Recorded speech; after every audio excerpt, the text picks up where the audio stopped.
கஞ்சா விக்கிறவங்க சில பேர் எத்தனை பேர் கஞ்சா விக்கிற கேஸ் கை தூக்குங்க. கடுமையான நடவடிக்கை எடுக்கப்படும். நான் மறுபடியும் சொல்றேன், உங்களால அடுத்த குடும்பம் அடுத்த தலைமுறைகள் அழியுது அப்படின்னா உங்க மேல கடுமையான நடவடிக்கை எடுக்கிறதுல நான் எந்த தயக்கமும் இருக்க மாட்டேன். இதுதான் உங்க எல்லாருக்கும் கொடுக்குற லாஸ்ட் வார்னிங்.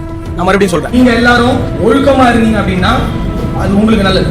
இல்ல அப்படின்னா நீங்க சீரியஸான விளைவுகள், சட்ட ரீதியான விளைவுகளை சந்திக்க வேண்டி வரும். சட்டம் இப்ப முதல்ல மாதிரி இல்ல, முக்கிய குற்ற சட்டங்கள் எல்லாத்தையும் மாத்திட்டாங்க, ரொம்ப ஸ்ட்ரிக்டா இருக்கு. பொருளாதார ரீதியா கூட உங்க எல்லாரையும் முடக்க முடியும். காசு இல்லைன்னா நீங்க கஷ்டப்படுறது மட்டும் இல்லாம உங்க குடும்பங்களும் கஷ்டப்படுவாங்க. ரியல் சிங்கத்துடைய சம்பவத்தை பாத்தீங்களா?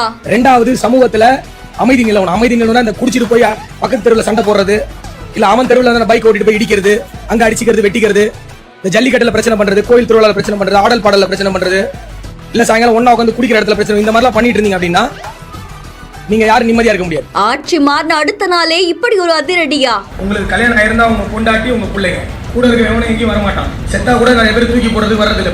ரவுடி தானே பொறுக்கி தானே பண்ணிக்கிட்டு இருந்தா அப்படின்னா வாழ்க்கையில ஒன்னும் உருப்பிட முடியாது. ஜெயிலுக்கு தான் போகணும், வாழ்க்கை தான் அழிஞ்சு போகும்.